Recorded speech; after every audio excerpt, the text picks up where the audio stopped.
श्रीगुरुभ्यो नमः। हरि ओम। पूज्याय राघवेन्द्राय सत्यधर्मरताय च भजतां कल्पवृक्षाय नमतां कामधेनवे। ಸಮಸ್ತ ಶ್ರೀ ಸರಳ ಪರಿಹಾರ ಜ್ಯೋತಿಷಾಲಯ ಸದಸ್ಯರೆಲ್ಲರಿಗೂ ಈ ನಿಮ್ಮ ರಾಘವೇಂದ್ರ ಹರಿತ ಸಗುರುಜಿ ಮಾಡುವ ನಮಸ್ಕಾರಗಳು. ಈ ದಿನ ನಾವು ಕೇತುಗ್ರಸ್ತ ಚಂದ್ರಗ್ರಹಣ 3 ಮಾರ್ಚ್ 2026 ಮಂಗಳವಾರದಂದು ಬಂದಿರುತ್ತೆ. ಸೊ ಇದರ ಒಂದು ಆಚರಣೆ, ದ್ವಾದಶ ರಾಶಿಗಳ ಒಂದಿಷ್ಟು ಫಲಾಫಲಗಳು, ಯಾವ ರಾಶಿಗೆ ಶುಭ ಫಲ, ಯಾವ ರಾಶಿಗೆ ಮಿಶ್ರ ಫಲ, ಯಾವ ರಾಶಿಗೆ ಅಶುಭ ಫಲಗಳು ಕೂಡಿ ಬಂದಿವೆ, ಅವುಗಳೆಲ್ಲ ನಾವು ನೋಡೋಣ. ಸೊ ಈ ಒಂದು ಕೇತುಗ್ರಸ್ತ ಚಂದ್ರಗ್ರಹಣದ ಒಂದು ಪ್ರಯುಕ್ತ ಯಾವೆಲ್ಲ ಪರಿಣಾಮಗಳು ನಾವು ಎದುರಿಸಬೇಕಾಗುತ್ತೆ ಅದೆಲ್ಲವನ್ನು ಈಗ ಒಂದೊಂದಾಗಿ ನೋಡೋಣ ಬನ್ನಿ. ಅದಕ್ಕಿಂತ ಮುಂಚಿತವಾಗಿ ಹೊಸದಾಗಿ ನೋಡ್ತಕ್ಕಂತಹ ಸದಸ್ಯರಲ್ಲಿ ಒಂದು ಮನವಿ, ಇನ್ನೂ ನಮ್ಮ ಚಾನಲ್ಗೆ ನೀವು ಸಬ್ಸ್ಕ್ರೈಬ್ ಮಾಡ್ಕೊಂಡಿಲ್ಲ ಅಂದರೆ ದಯವಿಟ್ಟು ಸಬ್ಸ್ಕ್ರೈಬ್ ಮಾಡ್ಕೊಳ್ಳಿ. ಮುಂದಿನ ದಿನಗಳಲ್ಲಿ ಇನ್ನೂ ಹೆಚ್ಚಿನ ಆಧ್ಯಾತ್ಮಿಕ ವಿಷಯಗಳು ನಿಮಗೆ ತಲುಪುವಂಥದ್ದಾಗುತ್ತೆ ಅಂತ ಹೇಳುತ್ತಾ ಬನ್ನಿ. ಹಾಗಾದರೆ ತಡ ಮಾಡದೆ ಈ ಒಂದು ಕೇತುಗ್ರಸ್ತ ಚಂದ್ರಗ್ರಹಣ ಮಾರ್ಚ್ 3ನೇ ತಾರೀಕು 2026 ಮಂಗಳವಾರದ ಒಂದು ವಿಶೇಷ ದಿನ, ಏನೆಲ್ಲ ಪರಿಣಾಮಗಳನ್ನು ನಾವು ಎದುರಿಸಬೇಕಾಗಿರುತ್ತೆ ಅದೆಲ್ಲವನ್ನು ಈಗ ನೋಡೋಣ. ಇಲ್ಲಿ ಮೊದಲನೆಯದಾಗಿ ನೀವು ಗಮನಿಸಿರ್ತಕ್ಕಂಥದ್ದು ಕೇತುಗ್ರಸ್ತ ಖಗ್ರಾಸ್ ಚಂದ್ರಗ್ರಹಣ ಮಂಗಳವಾರ ದಿನ ಮಾರ್ಚ್ 3ನೇ ತಾರೀಕು ಇದೆ. ಸೊ ಇಲ್ಲಿ ಶ್ರೀ ವಿಶ್ವಾಸನಾಮ ಸಂವತ್ಸರ ಫಾಲ್ಗುಣ ಶುಕ್ಲ ಪಕ್ಷ, ಅವತ್ತು ಹುಣ್ಣಿಮೆ ಬೇರೆ ಇದೆ. ಸೊ ವಿಶೇಷ ಪುಬ್ಬ ನಕ್ಷತ್ರ, ಸಿಂಹ ರಾಶಿಯಲ್ಲಿ ಕೇತುಗ್ರಸ್ತ ಚಂದ್ರಗ್ರಹಣ ಇದೆ. ಅಂದರೆ ಇಲ್ಲಿ ಸಿಂಹ ರಾಶಿ, ಇದು ಸಿಂಹ ರಾಶಿ ಇದೆ. ಸೊ ಇಲ್ಲಿ ಕೇತು ಗ್ರಹ ಇದೆ, ಅದರ ಜೊತೆಗೆ ಚಂದ್ರ. ಈ ಒಂದು ಗ್ರಹಣ ಚಂದ್ರಗ್ರಹಣ ಆಗಿರೋದ್ರಿಂದ ಚಂದ್ರ ಸಿಂಹ ರಾಶಿಯಲ್ಲಿ ಇದ್ದಾರೆ. ಅಂದರೆ ಇಲ್ಲಿ ಪುಬ್ಬ ನಕ್ಷತ್ರ ಇರುವಂಥವರು ಮತ್ತು ಸಿಂಹ ರಾಶಿಯಲ್ಲಿ ಇರತಕ್ಕಂಥವ್ರು ತುಂಬ ಜಾಗ್ರತೆಯಿಂದ ಇರಬೇಕಾಗತ್ತೆ. ಅದು ಮುಂದಿನ ಫಲಾಫಲಗಳಲ್ಲಿ ತಿಳಿಸ್ಕೊಡಲಾಗುತ್ತೆ. ಈ ದಿನ ವಿಶೇಷ ನೋಡಿ ಹೇಗಿದೆ, ಇಲ್ಲಿ ಚಂದ್ರನಿದ್ದಾನೆ, ಕೇತು ಇದ್ದಾನೆ, ಇಲ್ಲಿ ಗುರು ಇದ್ದಾನೆ, ಹಾಗೂ ಶನಿ ಶುಕ್ರ ಮೀನರಾಶಿಯಲ್ಲಿದ್ದಾರೆ, ಕುಂಭರಾಶಿಯಲ್ಲಿ ರಾಹು ರವಿ ಕುಜ ಬುಧ, ಈ ಒಂದು 4 ಗ್ರಹಗಳು ಒಟ್ಟಿಗೆ ಕುಂಭರಾಶಿಯಲ್ಲಿ ಇದ್ದಾರೆ. ಸೊ ಇಲ್ಲಿ ನಮಗೆ ಬೇಕಾಗಿರೋದು ಈ ಒಂದು ಕೇತುಗ್ರಸ್ತ ಚಂದ್ರಗ್ರಹಣದ ಒಂದು ವಿಶೇಷ. ಇಲ್ಲಿ ಕೇತು ಮತ್ತು ಚಂದ್ರ ಒಟ್ಟಿಗೆ ಇರೋದ್ರಿಂದ ಇಲ್ಲಿ ಈ ಒಂದು ದಿನ ಅಂದರೆ ಈ ಒಂದು ಮಾರ್ಚ್ 3ನೇ ತಾರೀಕಿನ ಒಂದು ದಿನದಲ್ಲಿ ವೇದ ಯಾವಾಗ ಪ್ರಾರಂಭ ಆಗುತ್ತೆ, ಮತ್ತು ಗ್ರಹಣದ ಮೋಕ್ಷ ಕಾಲ ಯಾವಾಗ, ಗ್ರಹಣ ಮಧ್ಯಕಾಲ ಯಾವಾಗ, ಗ್ರಹಣ ಪ್ರಾರಂಭ ಯಾವಾಗ, ಇದೆಲ್ಲವನ್ನು ನಾವು ಒಂದೊಂದಾಗಿ ನೋಡೋಣ. ಇಲ್ಲಿ ಮೊದಲನೇದಾಗಿ ಪುಬ್ಬ ನಕ್ಷತ್ರ ಸಿಂಹ ರಾಶಿಯಲ್ಲಿ ಈ ಒಂದು ಕೇತುಗ್ರಸ್ತ ಚಂದ್ರಗ್ರಹಣ ನಡೀತಾ ಇದೆ. ಸೊ ಗ್ರಹಣದ ಒಂದು ಸ್ಪರ್ಶ ಅಂತ ನೋಡೋದಾದ್ರೆ ನಿಮಗೆ 3 ಗಂಟೆ 19 ನಿಮಿಷ ಮಧ್ಯಾಹ್ನದಕ್ಕೆ ಬರಲಾಗುತ್ತೆ.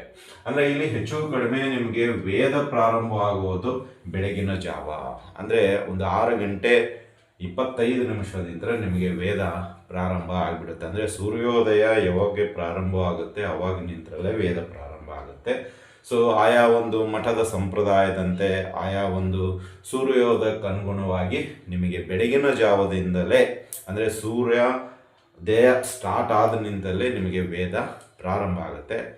ಈ ಒಂದು ದಿನದಲ್ಲಿ ಅಂದರೆ 3ನೇ ತಾರೀಕು ಮಾರ್ಚಲ್ಲಿ ಎಲ್ಲ ರೀತಿಯ ಹಿಂದೂ ದೇವಸ್ಥಾನಗಳನ್ನು ಬಂದ್ ಮಾಡಲಾಗುತ್ತೆ. ಅಂದರೆ ಸ್ವಚ್ಛತಾ ಕಾರ್ಯಕ್ರಮಗಳನ್ನು ಮಾಡಲಾಗುತ್ತೆ, ದರ್ಶನಕ್ಕೆ ಅವಕಾಶಗಳು ಇರುವುದಿಲ್ಲ. ಇನ್ನು ಗ್ರಹಣ ಸ್ಪರ್ಶ ಅಂತ ಹೇಳೋದಾದರೆ ಅಂದರೆ ಮಧ್ಯಾಹ್ನ 3 ಗಂಟೆ 19 ನಿಮಿಷಕ್ಕೆ ಗ್ರಹಣ ಸ್ಪರ್ಶ ಆಗುತ್ತೆ. ಗ್ರಹಣ ಮಧ್ಯಕಾಲ 5 ಗಂಟೆ 4 ನಿಮಿಷ ಇದೆ. ಇನ್ನು ಗ್ರಹಣ ಮೋಕ್ಷ ಅಂತ ಯಾವಾಗ ಅವ್ರಿಗೆ ಒಂದು ಗ್ರಹಣಕ್ಕೆ ಅಂತ್ಯ ಅಂತ ಹೇಳೋದಾದರೆ 6 ಗಂಟೆ 25 ನಿಮಿಷಕ್ಕೆ ಸೂರ್ಯ ಮುಳುಗಿಬಿಡ್ತಾನೆ.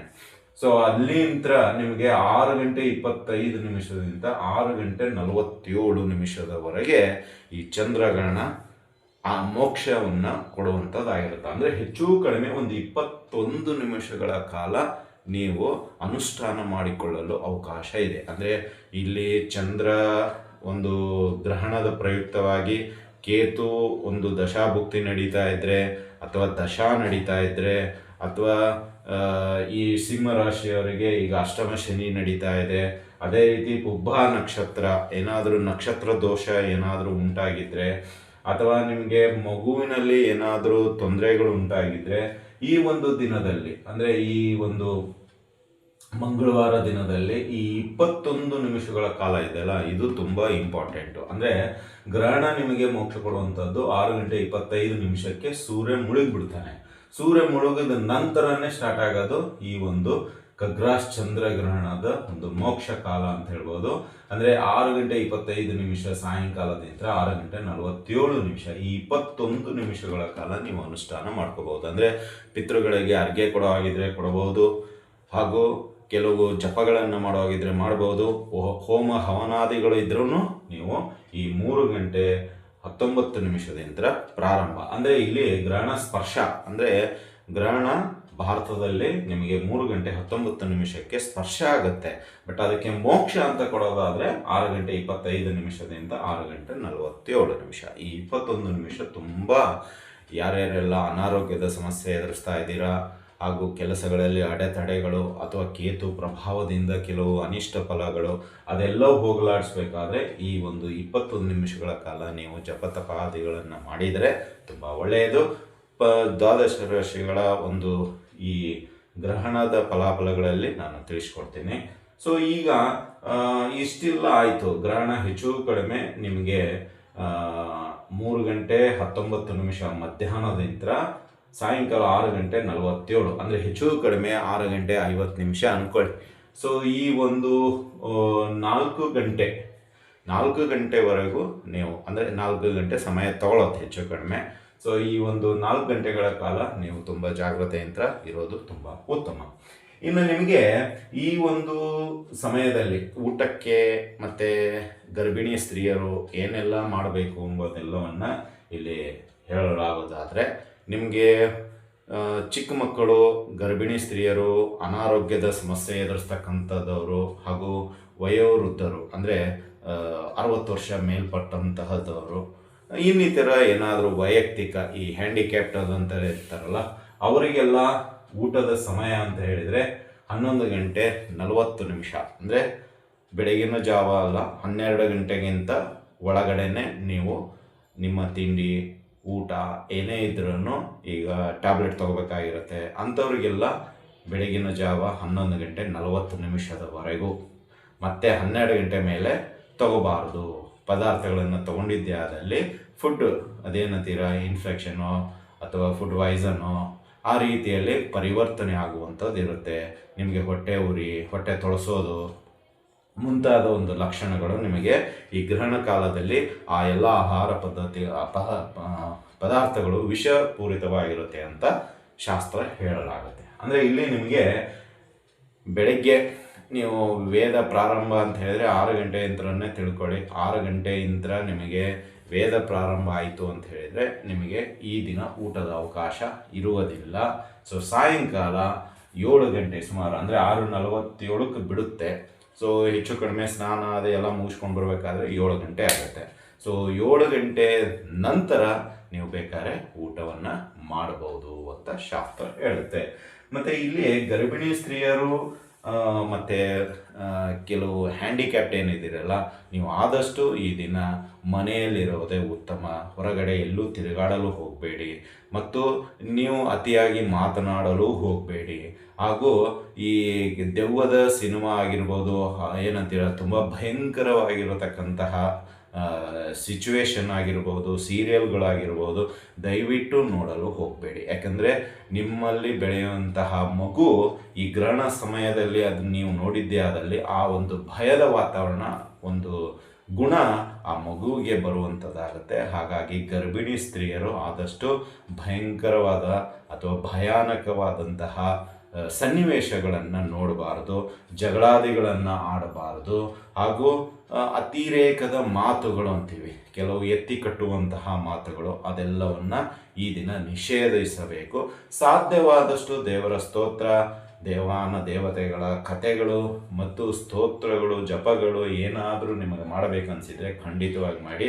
ಆದರೆ ಒಂದೇ ರೂಮಿನಲ್ಲಿ ಕೂತ್ಕೊಳ್ಳಿ, ದಯವಿಟ್ಟು ಹೊರಗಡೆ ಓಡಾಡೋದು ಬೇಡ ಅಂತಲೇ ಹೇಳ್ಬೋದು.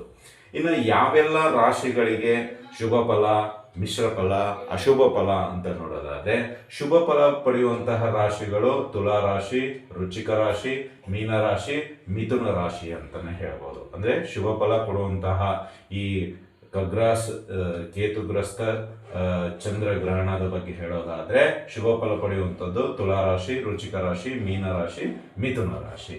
ಇನ್ನು ಮಿಶ್ರ ಫಲ ಪಡೆಯುವಂತಹ ರಾಶಿಗಳು ಧನುರ್ ರಾಶಿ, ಕುಂಭ ರಾಶಿ, ಮೇಷರಾಶಿ, ಕರ್ಕಾಟಕ ರಾಶಿ ಅಂತಾನೆ ಹೇಳ್ಬೋದು. ಇನ್ನು ಅಶುಭ ಫಲ ಪಡುವಂತಹ ರಾಶಿಗಳು ಸಿಂಹ ರಾಶಿ, ಕನ್ಯಾ ರಾಶಿ, ಮಕರ ರಾಶಿ, ವೃಷಭ ರಾಶಿ. ವೃಷಭ ರಾಶಿ ಅಂದ್ರೆ ಇಲ್ಲಿ ಸಿಂಹದ ರಾಶಿಯಲ್ಲಿ ನಡೀತಾ ಇರೋದ್ರಿಂದ ಕನ್ಯಾ ರಾಶಿ, ಮಕರ ರಾಶಿ, ವೃಷಭ ರಾಶಿ, ಈ 4 ರಾಶಿ ಸಿಂಹ, ಕನ್ಯಾ, ಮಕರ, ವೃಷಭ, ಈ 4 ರಾಶಿಯವರು ಈ ಒಂದು ಗ್ರಹಣದ ಸಮಯದಲ್ಲಿ, ಗ್ರಹಣದ ನಂತರ ಒಂದಿಷ್ಟು ದಿನಗಳ ಕಾಲ ತುಂಬ ಜಾಗೃತೆಯಿಂದ ಇರಬೇಕಾಗುತ್ತೆ. ಸೊ ಇಲ್ಲಿ ಸಿಂಹ ರಾಶಿಯವರು ಆಗಿರ್ಬೋದು, ಕನ್ಯಾ ರಾಶಿಯವರು ಆಗಿರ್ಬೋದು, ಮಕರ ಮತ್ತು ವೃಷಭ ರಾಶಿಯವರು ಕಾರ್ಯಚಟುವಟಿಕೆಗಳಲ್ಲಿ ತೊಡಬೇಕಾದ್ರೆ ಅಥವಾ ಏನಾದರೂ ಒಂದು ಶುಭ ಸಮಯ ಅಂತ ನೋಡಬೇಕಂತದಾದರೆ ನೀವು ಆದಷ್ಟು ತುಂಬ ಜಾಗ್ರತೆಯಿಂದ ಇರುವಂಥದ್ದಾಗಬೇಕು. ನೀವು ಏನೇ ಪ್ರಯತ್ನ ಮಾಡಿದ್ರೂ ಕೆಲವು ಅಹಿತಕರ ಘಟನೆಗಳು ನಿಮಗೆ ಗೊತ್ತಿಲ್ಲದಂತೆ ನಡೀತಾ ಇರುತ್ತೆ. ಸೊ ಹಾಗಾಗಿ ಇಲ್ಲಿ ಆದಷ್ಟು ನೀವು ಎಷ್ಟು ಎಚ್ಚರಿಕೆಯಿಂದ ಇರ್ತೀರೋ ಅಷ್ಟು ನಿಮಗೆ ಒಳ್ಳೆಯದು ಅಂತಲೇ ಹೇಳಬಹುದು. ಇಲ್ಲಿ ಸಾಮಾನ್ಯವಾಗಿ ಪರಿಹಾರಗಳು ಸಾಮೂಹಿಕವಾಗಿ ನೋಡಿಕೊಳ್ಳೋದಾದರೆ, ಮಹಾಮೃತ್ಯುಂಜಯ ಜಪ ಮಾಡಿ, ಶಿವನ ಆರಾಧನೆ ಮಾಡಿ, ಶಿವಗೆ ಸಂಬಂಧಪಟ್ಟಂಥ ಸ್ತೋತ್ರಾದಿಗಳನ್ನು ಪಠನೆ ಮಾಡಿ. ಡಿಸ್ಕ್ರಿಪ್ಷನಲ್ಲಿ ಕೊಟ್ಟಿರಲಾಗುತ್ತೆ. ಇನ್ನೂ ಹೆಚ್ಚಿನ ಒಂದು ಏನಾದರೂ ಸ್ತೋತ್ರಗಳು ಮಾಡೋದಾದರೆ ನೀವು ಶಿವನ ಆರಾಧನೆ, ಶಿವನಿಗೆ ಸಂಬಂಧಪಟ್ಟಂಥ ಸ್ತೋತ್ರಗಳನ್ನು ಪಠನೆ ಮಾಡಿ. ಇನ್ನು ಅದೇ ರೀತಿಯಾಗಿ ಗ್ರಹಣದ ನಂತರ ಸ್ನಾನ ಮಾಡಿ, ಗ್ರಹಣಗೆ ಬಿಟ್ಟ ನಂತರ ದಾನಗಳನ್ನು ಮಾಡಿ. ಅದರಲ್ಲಿ ಮೊದಲನೆಯದು ಎಳ್ಳು ದಾನ, ತುಪ್ಪದ ದಾನವನ್ನು ಮಾಡಿ, ಅಕ್ಕಿ ದಾನವನ್ನು ಮಾಡಿ. ಏಕೆಂದರೆ ಚಂದ್ರ ಅಕ್ಕಿಗೆ ಸಂಬಂಧಪಟ್ಟಂಥದ್ದು. ಸೊ ಹೀಗಾಗಿ ಇಲ್ಲಿ ಕೇತುಗ್ರಸ್ತ ಚಂದ್ರಗ್ರಹಣ ನಡೀತಾ ಇರೋದರಿಂದ ದವಸ ಧಾನ್ಯಗಳು ನೀವು ಬ್ರಾಹ್ಮಣರಿಗೆ ದಾನವಾಗಿ ನೀಡಿದ್ದೆ ಆದಲ್ಲಿ ತುಂಬ ಉತ್ತಮ. ಇನ್ನು ಎಳ್ಳು, ಕರಿ ಎಳ್ಳು, ಅದನ್ನು ದಾನವಾಗಿ ಕೊಡಿ. ಒಂದು ವೇಳೆ ಬ್ರಾಹ್ಮಣರು ಸ್ವೀಕಾರ ಮಾಡದೇ ಇದ್ದಲ್ಲಿ ದೇವಸ್ಥಾನಗಳಲ್ಲಿ ದಾನವಾಗಿ ನೀಡಿ. ಅಂದರೆ ಶನಿ ದೇವಸ್ಥಾನ, ಅದು ತುಂಬ ಉತ್ತಮ. ಸೊ ಎಲ್ಲ ಬ್ರಾಹ್ಮಣರು ಈ ಕರಿ ಎಳ್ಳನ್ನು ಸ್ವೀಕಾರ ಮಾಡೋದಿಲ್ಲ. ಹಾಗಾಗಿ ದೇವಸ್ಥಾನಗಳಲ್ಲಿ ನೀಡುವುದು ತುಂಬ ಉತ್ತಮ. ಇನ್ನು ತುಪ್ಪ ದಾನ ಮಾಡ್ಬೋದು, ದವಸ ಧಾನ್ಯಗಳನ್ನು ದಾನ ಮಾಡ್ಬೋದು. ಇನ್ನು ಈ ಒಂದು ಗ್ರಹಣದ ಸಮಯದಲ್ಲಿ ಈ ನಕ್ಷತ್ರವಾದವು ನೋಡೋದಾದರೆ, ಈ ಸಿಂಹ ರಾಶಿಗೆ ಬರ್ತಕ್ಕಂತಹ ನಕ್ಷತ್ರಗಳು ಮತ್ತು ಸಿಂಹ ರಾಶಿಯವರು ತುಂಬ ಜಾಗ್ರತೆಯಿಂದ ಇರಬೇಕಾಗುತ್ತೆ. ಈ ಒಂದು ದಿನದಲ್ಲಿ ಸಾಧ್ಯವಾದಷ್ಟು ನೀವು ಹೋಮ ಹವನಾದಿಗಳ ಮತ್ತು ಜಪಗಳನ್ನು ಮಾಡಿಸಿ, ನಿಮಗೆ ಒಳ್ಳೆಯದಾಗುತ್ತೆ ಅಂತ ಹೇಳಬಹುದು. ಇನ್ನೂ ಹೆಚ್ಚಿನ ಮಾಹಿತಿ ಬೇಕಾಗಿದ್ದರೆ ಡಿಸ್ಕ್ರಿಪ್ಷನಲ್ಲಿ ನೋಡಿ, ಎಲ್ಲ ದಾನ ವಿವರಗಳು, ಸ್ತೋತ್ರಗಳು ಎಲ್ಲವನ್ನು ಕೊಡಲಾಗಿದೆ ಅಂತ ಹೇಳುತ್ತಾ, ಈ ಮಾರ್ಚ್ 3ನೇ ತಾರೀಕು ಮಧ್ಯಾಹ್ನ 4:15 ಸಾಯಂಕಾಲ 6:45 ಜಪಗಳು ಮತ್ತು ಹೋಮಗಳು, ಅಂದರೆ ಈ ಚಂದ್ರಗ್ರಹಣಕ್ಕೆ ಸಂಬಂಧಪಟ್ಟಂಥ ಹೋಮವನ್ನು ಆಚರಿಸಲಾಗುತ್ತೆ. ಸೊ ಜಪಕ್ಕೆ ಮತ್ತು ಹೋಮಕ್ಕೆ ಕೊಡೋದಾದರೆ 501 ರೂಪಾಯಿಯನ್ನು ಕಾಣಿಕೆಯಾಗಿ ಸ್ವೀಕರಿಸಲಾಗುತ್ತೆ. ಯಾರಿಗೆಲ್ಲ ಇಷ್ಟ ಇದೆಯೋ ಅವರು ಹೆಸರನ್ನು ನೋಂದಾಯಿಸಬಹುದು.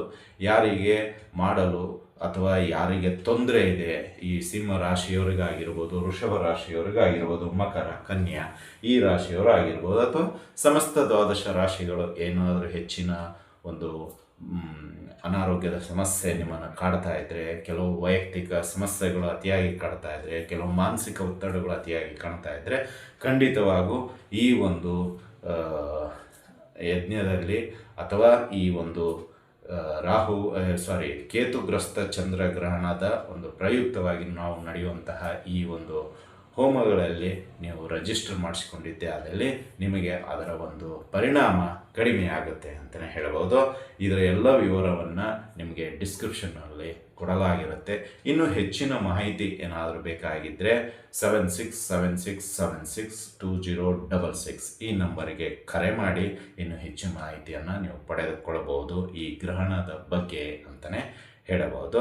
ಇನ್ನು ದ್ವಾದಶ ರಾಶಿಗಳ ಒಂದು ಭವಿಷ್ಯಕ್ಕೋಸ್ಕರ ನೀವು ಕಾಯ್ತಾ ಇದ್ದೀರಾ. ಆ ಎಲ್ಲ ಭವಿಷ್ಯವನ್ನು ಮೇಷರಾಶಿಯಿಂದ ಮೀನರಾಶಿಯವರಿಗೂ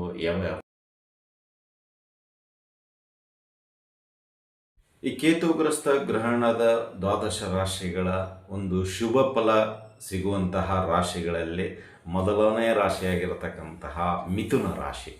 ಈ ಮಿಥುನ ರಾಶಿಯ ಜಾತಕರಿಗೆ ಈ ಒಂದು ಗ್ರಹಣ ಚಂದ್ರಗ್ರಹಣದಿಂದ ಶುಭ ಫಲಗಳು ಯಾವೆಲ್ಲ ರೀತಿಯಲ್ಲಿರುತ್ತೆ ಮತ್ತು ಇವರು ಯಾವ ಜಪಗಳನ್ನು ಮಾಡಿದರೆ ಮತ್ತು ಈ ಒಂದು ಗ್ರಹಣದಲ್ಲಿ ಏನಾದರೂ ಸಮಸ್ಯೆಗಳಿದ್ರೆ ಏನು ಮಾಡಬೇಕು ಅದೆಲ್ಲವನ್ನು ಈಗ ನೋಡೋಣ. ಇಲ್ಲಿ ಮೊದಲನೇದಾಗಿ ಮಿಥುನ ರಾಶಿಯವರಿಗೆ ಅಂದರೆ ನಿಮಗೆ ಬುಧ ಇಲ್ಲಿ ನಿಮ್ಮ ರಾಶಿಯ ಅಧಿಪತಿ. ನಿಮಗೆ ಈ ಕೇತು ಗ್ರಸ್ತ ಚಂದ್ರಗ್ರಹಣದಿಂದ ನಿಮಗೆ ಮಾತಿನಲ್ಲಿ ಒಳ್ಳೆಯ ಅಭಿವೃದ್ಧಿ ಆಗುತ್ತೆ. ಟೆಕ್ನಿಕ್ ಟೈಪು ಈಗ ಹೇಗೆ AI ಬಂದಿದೆಯೋ ಆ ರೀತಿಯಲ್ಲಿ ಈ ಒಂದು ಕಮ್ಯುನಿಕೇಷನ್ ಏನಂತೀರಲ್ಲ ಅದು ತುಂಬ ಇಂಪ್ರೂವ್ ಆಗುವಂಥದ್ದಾಗುತ್ತೆ. ಮತ್ತು ಯಾರೆಲ್ಲ ಈ ಆ್ಯಂಕರು, ಮ್ಯಾನೇಜರು, ಕ್ಯಾಶಿಯರು, ಈ ಪಬ್ಲಿಕ್ ರಿಲೇಷನ್ಶಿಪ್ಪಲ್ಲಿ ಏನು ಇರ್ತಿರೋ ಅವರಿಗೆ ತುಂಬ ಏಳಿಗೆ, ಅಭಿವೃದ್ಧಿ ಅಥವಾ ನಿಮ್ಮ ಒಂದು ಪ್ರೊಫೆಷ್ನಲ್ ಟ್ರೆಂಡೇ ಚೇಂಜ್ ಆಗುವಂಥ ಅವಕಾಶಗಳು ನಿಶ್ಚಲವಾಗಿವೆ. ಅಂದರೆ ಚೇಂಜ್ ಅಂದರೆ ಯಾವ ರೀತಿ ಅಂದರೆ ಎಲ್ಲರೂ ನಿಮ್ಮನ್ನು ಸಪೋರ್ಟ್ ಮಾಡುವಂಥದ್ದಾಗ್ಬೋದು, ಅಥವಾ ನಿಮ್ಮ ಮಾತುಗಳಿಗೆ ಬೆಲೆ ಕೊಡುವಂಥದ್ದಾಗ್ಬೋದು, ಅಥವಾ ನಿಮಗೆ ಹೆಚ್ಚಿನ ಅವಕಾಶಗಳು ಸಿಗುವಂಥದ್ದಾಗುತ್ತೆ ಮುಂದಿನ ದಿನಗಳಲ್ಲಿ. ಹಾಗೂ ಬರುವಂತಹ ಭವಿಷ್ಯದ ದಿನಗಳಲ್ಲಿ ನಿಮ್ಮ ಮಾತಿಗೆ ಬೆಲೆ, ಗೌರವ, ಮನ್ನಣೆ, ಪುರಸ್ಕಾರ ಎಲ್ಲವೂ ಮಾತಿನ ಮುಖಾಂತರ ಸಿಗುವಂಥದ್ದಾಗುತ್ತೆ. ಅಂದರೆ ನಿಮ್ಮ ಒಂದು ವೃತ್ತಿ ಬದುಕಿಗೆ ಬದಲಾವಣೆ ಅನುಕೂಲವಾದರೆ ನಿಮ್ಮ ಮಾತನ್ನು ನಿಮ್ಮನ್ನು ಎತ್ತರ ಹಂತಕ್ಕೆ ತೆಗೆದುಕೊಂಡು ಹೋಗುವಂಥದ್ದಾಗುತ್ತೆ. ಅದರಲ್ಲಿ ಬರಹಗಾರ ಆಗಿರ್ಬೋದು, ಜ್ಯೋತಿಷ್ಯಗಾರರಾಗಿರ್ಬೋದು, ಟೀಚರ್ ಆಗಿರ್ಬೋದು, ಪ್ರೊಫೆಸರ್ ಆಗಿರ್ಬೋದು, ನಾವು ಹೇಳಿದ ಹಾಗೆ ಆ್ಯಂಕರನ್ನು ಆಗಿರ್ಬೋದು, ರೇಡಿಯೋ ಜಾಕಿನೂ ಆಗಿರ್ಬೋದು. ಸೊ ಯಾರೆಲ್ಲ ಪಬ್ಲಿಕ್ ಒಂದು ಸರ್ವೆಂಟ್ ರೀತಿಯಲ್ಲಿ ಅಥವಾ ಸೇವಕ ರೀತಿಯಲ್ಲಿ ನೀವು ಕೆಲಸ ಮಾಡ್ತಾ ಇದ್ದೀರೋ ಸೊ ಇವರಿಗೆಲ್ಲ ಈ ಗ್ರಹಣದ ನಂತರ ಒಳ್ಳೆಯ ಅವಕಾಶಗಳು ಮತ್ತು ಪುರಸ್ಕಾರಗಳು ಸಿಗುವಂಥದ್ದಾಗತ್ತೆ ಅಂತಲೇ ಹೇಳ್ಬೋದು. ಇನ್ನು ಎರಡನೇದ್ದು, ಯಾರೆಲ್ಲ ನಿರುದ್ಯೋಗದ ಸಮಸ್ಯೆ ಎದುರಿಸ್ತಾ ಇದ್ದೀರಾ ಮಿಥುನ ರಾಶಿಯ ಜಾತಕರು ಅವರಿಗೆ ಒಳ್ಳೆಯ ಉದ್ಯೋಗ ಸಿಗುವಂಥದ್ದಾಗತ್ತೆ ಈ ದಿನಗಳಲ್ಲಿ. ಮತ್ತು ನಿಮಗೆ ಉದ್ಯೋಗದಲ್ಲಿ ಬಡ್ತಿಯೂ ಕೂಡ ಸಿಗುವಂಥದ್ದಾಗತ್ತೆ. ಹೊರದೇಶದಿಂದ ಶುಭ ಸಮಾಚಾರವೂ ಕೂಡ ಈ ಉದ್ಯೋಗಕ್ಕೆ ಸಂಬಂಧಪಟ್ಟಂತೆ ಸಿಗುವಂಥದ್ದಾಗತ್ತೆ ಮಿಥುನ ರಾಶಿಯ ಜಾತಕರಿಗೆ. ಯಾರೆಲ್ಲ ಪ್ರಯತ್ನ ಪಟ್ಟಿರ್ತೀರ ಹೋದ ವರ್ಷ 2025ರಲ್ಲಿ, ಆದರೂ ಸ್ವಲ್ಪ ಎಲ್ಲೋ ನಿಮ್ಮ ಒಂದು ಕಮ್ಯುನಿಕೇಷನ್ ಯಂತ್ರ ಆಗಿರ್ಬೋದು ಅಥವಾ ಅವರ ಒಂದು ಕಂಪನಿಯ ಒಂದು ಏನಂತೀರ ಸಿದ್ಧತೆ ಅನುಗುಣವಾಗಿ ಎಲ್ಲೋ ಡಿಲೇ ಆಗಿರುತ್ತೆ. ಬಟ್ ಈ 2026 ಮಾರ್ಚ್ ಮೊದಲನೇ ವಾರದಿಂದ ನಿಮಗೆ ಶುಭವಾರ್ತೆ ಹೊರದೇಶದಿಂದ ಸಿಗುವಂಥದ್ದಾಗತ್ತೆ ಅಂತಲೇ ಹೇಳ್ಬೋದು. ಇನ್ನು ನಿಮಗೆ ಈ ಒಂದು ಗ್ರಹಣದ ನಂತರ ಮನೆಯಲ್ಲಿ ಸಹೋದರ ಸಹೋದರಿ ಈ ಇಬ್ಬರ ಮುಖಾಂತರ ನಿಮಗೆ ಅನೇಕ ರೀತಿಯ ಸಹಾಯ ಲಭಿಸುವಂಥದ್ದಾಗುತ್ತೆ. ಅದರಲ್ಲಿ ಆರ್ಥಿಕ ಸಹಾಯ ಆಗಿರ್ಬೋದು, ಆಸ್ತಿ ಪಾಸ್ತಿಗಳ ವಿಚಾರದಲ್ಲಿ ಸಹಾಯ ಆಗಿರ್ಬೋದು, ನಿಮ್ಮ ವೈಯಕ್ತಿಕ ಬದುಕಿನ ವಿಷಯದಲ್ಲಿ ಸಹಾಯ ಆಗಿರ್ಬೋದು, ಅಥವಾ ಎಲ್ಲೋ ದೂರದ ಒಂದು ಪ್ರಯಾಣಕ್ಕೆ ಸಹಾಯ ಆಗಿರ್ಬೋದು. ಇಲ್ಲಿ ಸಹೋದರ ಸಹೋದರಿಯರ ಸಹಾಯ ಈ ಮಿಥುನ ರಾಶಿಯ ಜಾತಕರಿಗೆ ಈ ಒಂದು ಗ್ರಹಣದಿಂದ ಸಿಗುವಂಥದ್ದಾಗತ್ತೆ. ಅಂದರೆ ನಿಮ್ಮ ಒಂದು ಅನಾರೋಗ್ಯದ ಸಮಸ್ಯೆಗೂ ಅವರು ತಮ್ಮ ಕೈಲಾದಷ್ಟು ಸಹಾಯವನ್ನು ಮಾಡುವಂಥವ್ರಾಗ್ತಾರೆ ನಿಮಗೋಸ್ಕರ ಅಂತಲೇ ಹೇಳ್ಬೋದು. ಅಂದರೆ ಇಲ್ಲಿ ತುಂಬ ವಿಶೇಷವಾಗಿ ಮಿಥುನ ರಾಶಿಯವರಿಗೆ ಎಲ್ಲ ಕಡೆಯಿಂದ ನಿಮಗೆ ಬೆಂಬಲವಾಗಿ ನಿಲ್ಲುವಂಥವ್ರಾಗ್ತಾರೆ. ಅಣ್ಣ ತಮ್ಮಂದಿರು, ಅಕ್ಕ ತಂಗಿಯರು ಅಂತಲೇ ಹೇಳಬಹುದು. ಇನ್ನು ಈ ಒಂದು ಸಮಯದಲ್ಲಿ ಮಿಥುನ ರಾಶಿಯವರಿಗೆ ಆಧ್ಯಾತ್ಮಿಕ ಒಂದು ಕ್ಷೇತ್ರದಲ್ಲಿ ಒಲವು ಜಾಸ್ತಿ ಆಗೋಗುತ್ತೆ. ಇದಕ್ಕಿದ್ದಂಗೆ ದೇವರು ದರ್ಶನ, ಸ್ತೋತ್ರಗಳು, ಅಷ್ಟೋತ್ತರಗಳು, ಪೂಜೆ ಪುನಸ್ಕಾರಗಳು, ಗುರು ಹಿರಿಯರಿಗೆ ನಮಸ್ಕರಿಸುವುದು, ಯತಿಗಳನ್ನು ಕಂಡ್ರೆ ಭಕ್ತಿಪೂರ್ವಕವಾಗಿ ನಮಸ್ಕಾರ ಮಾಡೋದು, ಇದೆಲ್ಲವೂ ಗ್ರಹಣದ ನಂತರ ಇನ್ನೂ ಹೆಚ್ಚಿನ ರೀತಿಯಲ್ಲಿ ನೀವು ಮಾಡುವಂಥವ್ರಾಗ್ತೀರ. ಒಂದು ರೀತಿಯಲ್ಲಿ ಆಧ್ಯಾತ್ಮಿಕತೆಯಲ್ಲಿ ತುಂಬ ಆಸಕ್ತಿಯನ್ನು ವಹಿಸ್ಕೊಳ್ತೀರ. ಯಾರಿಗೆಲ್ಲ ಆಧ್ಯಾತ್ಮಿಕದಲ್ಲಿ ಆಸಕ್ತಿ ಇಲ್ವೋ ಅವ್ರ ಗ್ರಹಣದ ನಂತರ ಅತಿಯಾದ ಆಸಕ್ತಿಯನ್ನು ವಹಿಸ್ಕೊಳ್ಳುವಂಥವ್ರಾಗ್ತೀರ.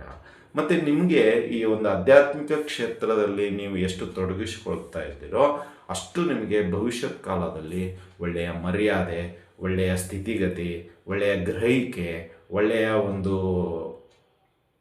ಏನಂತೀರ ಮಾರ್ಗದರ್ಶನ ನಿಮಗೆ ಮುಂದಿನ ದಿನಗಳಲ್ಲಿ ಸಿಗುವಂಥದ್ದಾಗತ್ತೆ ಅಂತಲೇ ಹೇಳ್ಬೋದು. ಇನ್ನು 5ನೇದು ಆರ್ಥಿಕವಾಗಿ, ಅಂದರೆ ಇಲ್ಲಿ ಮಿಥುನ ರಾಶಿಯವರದ್ದು ಆರ್ಥಿಕವಾಗಿ ಈ ಒಂದು ಗ್ರಹಣದ ನಂತರ ಏನಾಗುತ್ತೆ, ಒಂದು ಸ್ಥಿರತೆಗೆ ಬಂದುಬಿಡ್ತೀರಾ. ಅಂದರೆ ಒಂದು ಲೆವೆಲ್ ಅಂತೀವಲ್ಲ, ಈಗ ಎಲ್ಲ ಮುಗಿತಪ್ಪ, ಮಳೆ ಬಂದು ಇನ್ನೇನಾಗೋಯ್ತು, ನಮ್ಮ ಒಂದು ಗೂಡಿಗೆ ಸೇರ್ಕೊಳ್ಳೋಣ ಅಂತ ಹೇಗೆ ಎಲ್ಲ ಸೇರ್ಕೊಳ್ತಾರೆ, ಹಾಗೆ ಈ ಗ್ರಹಣದ ನಂತರ ಏನಾಗುತ್ತೆ ಅಂದರೆ ಎಲ್ಲ ಎಕ್ಸ್ಪೆಂಡಿಚರ್ ಕಳೆದು ಒಂದಿಷ್ಟು ಹಣವನ್ನು ನೀವು ಉಳಿಸ್ಕೊಳ್ಳುವಂಥವ್ರಾಗ್ತೀರಾ ಹಾಗೂ ಆರ್ಥಿಕವಾಗಿ ಬಲಿಷ್ಠರಾಗ್ತೀರಾ ಈ ಒಂದು ಗ್ರಹಣದ ನಂತರ ಅಂತಲೇ ಹೇಳ್ಬೋದು. ಅಂದರೆ ಇಲ್ಲಿ ಇಷ್ಟು ಉಪಯೋಗ ಇದೆ ಮಿಥುನ ರಾಶಿಯವರಿಗೆ. ಬದಲಾವಣೆ ಗಾಳಿ ನಿಮಗೆ ಚೆನ್ನಾಗಿ ಬೀಳಿಸ್ತಾ ಇದೆ. ಸೊ ಯಾರಿಗೆಲ್ಲ ಉದ್ಯೋಗದಲ್ಲಿ ತೊಂದರೆ ಇದೆಯೋ ಗ್ರಹಣದ ನಂತರ ಆ ತೊಂದರೆಗಳು ದೂರವಾಗತ್ತೆ ಅಂತಲೇ ಹೇಳ್ಬೋದು. ಇನ್ನು ಈ ದಿನ ಪರಿಹಾರ ಅಂತ ಹೇಳೋದಾದರೆ ಏನು ಮಾಡಬೇಕು ಅಂತ ನೋಡೋದಾದರೆ ಮಿಥುನ ರಾಶಿಯ ಜಾತಕರಿಗೆ ಈ ದಿನ ನೀವು ಸಾಧ್ಯ ಆದಷ್ಟು ಬೆಳಗ್ಗೆ ಜಾವನ ಒಂದು ಸೂರ್ಯೋದಯ ಆದ ನಂತರ ನೀವು ನಿಮ್ಮ ಕರ್ಮಾನುಷ್ಠಾನ ಏನಿದೆಯೋ ನಿತ್ಯ ಸಂಧ್ಯಾ ವಂದನೆ, ಪೂಜೆ, ಪುನಸ್ಕಾರ ಅದೆಲ್ಲವನ್ನು ನೀವು ಮುಗಿಸಿಕೊಂಡ ನಂತರ ಇಲ್ಲಿ ಮಹಾಮೃತ್ಯುಂಜಯ ಜಪ 108 ಸತ ಪ್ರಾರಂಭ ಮಾಡಿ, ಅದು ಪ್ರಾರಂಭದಲ್ಲಿ ಒಂದು 21, ತದನಂತರ 21, ತದನಂತರ 21 ಈ ರೀತಿಯಲ್ಲಿ ಕೌಂಟ್ ಮಾಡ್ಕೊಳ್ತಾ ಹೋಗಿ ಸಾಯಂಕಾಲ ಗ್ರಹಣದ ಸಮಯದಲ್ಲಿ 21 ನಿಮಿಷ ಅಂತ ಏನು ಹೇಳಿದ್ದೀವಲ್ಲ ಆ ಒಂದು ಸಮಯದಲ್ಲೂ 21 ಬ್ಯಾಲೆನ್ಸ್ ಇಟ್ಕೊಂಡು ಆ ಇಡೀ ದಿನ 108 ಮಹಾಮೃತ್ಯುಂಜಯ ಜಪವನ್ನು ನೀವು ಮಾಡಿ. ಇದರಿಂದ ನಿಮಗೆ ಒಳ್ಳೆಯದಾಗುತ್ತೆ. ಮತ್ತು ಕೇತು ಅಷ್ಟೋತ್ತರವನ್ನು ಹೇಳಿ ಗ್ರಹಣದ ಸಮಯದಲ್ಲಾದರೂ ಸರಿ, ಅದರ 3 ಗಂಟೆ 19 ನಿಮಿಷಕ್ಕೆ ಗ್ರಹಣ ಸ್ಪರ್ಶ ಆಗುತ್ತಲ್ಲ ಆ ಒಂದು ಸಮಯದಿಂದ ಆದರೂ ಸರಿ, ಅಥವಾ ಮಧ್ಯಕಾಲದಲ್ಲಾದರೂ ಸರಿ 4 ಗಂಟೆ ತದನಂತರ. ಸೊ ನಿಮಗೆ ಈ ಒಂದು ಕೇತು ಗ್ರಸ್ತ ಚಂದ್ರಗ್ರಹಣದ ಒಂದು ಮಂತ್ರ ಎಲ್ಲವನ್ನು ನಿಮಗೆ ಈ ಡಿಸ್ಕ್ರಿಪ್ಷನ್ನಲ್ಲಿ ಹಾಕಲಾಗಿರುತ್ತೆ. ಆ ಒಂದು ಸಮಯದಲ್ಲಿ ಆ ಸ್ತೋತ್ರವನ್ನು ಗ್ರಹಣ ಹಿಡಿದ ನಂತರ ನೀವು ಪಠನೆ ಮಾಡಿದ್ದೇ ಆದಲ್ಲಿ ನಿಮಗೆ ಇರತಕ್ಕಂಥ ಕೆಲವು ತೊಂದರೆಗಳು ದೂರವಾಗುತ್ತೆ ಅಂತಲೇ ಹೇಳ್ಬೋದು. ಸೊ ಹಾಗಾಗಿ ಡಿಸ್ಕ್ರಿಪ್ಷನ್ನಲ್ಲಿ ನೋಡಿ, ಎಲ್ಲ ವಿವರಗಳು ಇದೆ. ಇನ್ನು ನೀವು ಏನಾದರೂ ಜಪಗಳನ್ನು ಮಾಡಿಸುವಂಥದ್ದಾಗಿದ್ದರೆ ಮಿಥುನ ರಾಶಿಯ ಜಾತಕರಿಗೆ ದಾಂಪತ್ಯ ಜೀವನ ಆಗಿರ್ಬೋದು, ಅನಾರೋಗ್ಯದ ಸಮಸ್ಯೆ ಆಗಿರ್ಬೋದು, ಅಥವಾ ಇನ್ನಿತರ ವೈಯಕ್ತಿಕ ಬಿಸ್ನೆಸ್ಸು, ಉದ್ಯೋಗ ಇಂಥ ಸಮಸ್ಯೆಗಳೇನಾದರೂ ಎದುರಿಸ್ತಾ ಇದ್ದರೆ ಈ ಒಂದು ದಿನ ಅಂದರೆ ನಾವು 3ನೇ ತಾರೀಕು ಸಾಯಂಕಾಲ 4 ಗಂಟೆಯ ನಂತರ ಹೋಮ ಮತ್ತು ಜಪಗಳನ್ನು ಸಲ್ಲಿಸಲಾಗುತ್ತೆ. ಸೊ ನಿಮಗೆ ಇಷ್ಟ ಇದ್ದರೆ ನೀವು ನಿಮ್ಮ ಹೆಸರನ್ನು ರಿಜಿಸ್ಟರ್ ಮಾಡ್ಕೊಳ್ಬೋದು. ಅದರ ಒಂದು ಸೇವಾ ಕಾಣಿಕೆ 501 ರೂಪಾಯಿ ಇರುತ್ತೆ. ನೀವು ಗೂಗಲ್ ಪೇ, ಫೋನ್ಪೇ ಮುಖಾಂತರ ಮಾಡಿರ್ಬೋದು. ಸೊ ಏನಾದರೂ ಹೆಚ್ಚಿನ ಮಾಹಿತಿ ಬೇಕಾಗಿದ್ದರೆ ಖಂಡಿತವಾಗೂ ಈ ಒಂದು ನಂಬರಿಗೆ ಕರೆ ಮಾಡಿ 7676762066 ಈ ನಂಬರಿಗೆ ಕರೆ ಮಾಡಿದರೆ ಹೆಚ್ಚಿನ ಮಾಹಿತಿಯನ್ನು ನೀವು ಪಡೆದುಕೊಳ್ಬೋದು ಅಂತ ಹೇಳ್ತಾ ಇಲ್ಲಿಗೆ ಈ ವಿಷಯ ಮುಗಿಸ್ತಾ ಇದ್ದೀವಿ. ಮತ್ತೆ ಮುಂದಿನ ವಿಷಯದಲ್ಲಿ ಭೇಟಿಯಾಗೋಣ. ಅಲ್ಲಿವರೆಗೂ ಶುಭಮಸ್ತು, ಶುಭಂ ಭೂಯಾತ್, ಸರ್ವೇ ಜನಃ ಸುಖಿನೋ ಭವಂತು.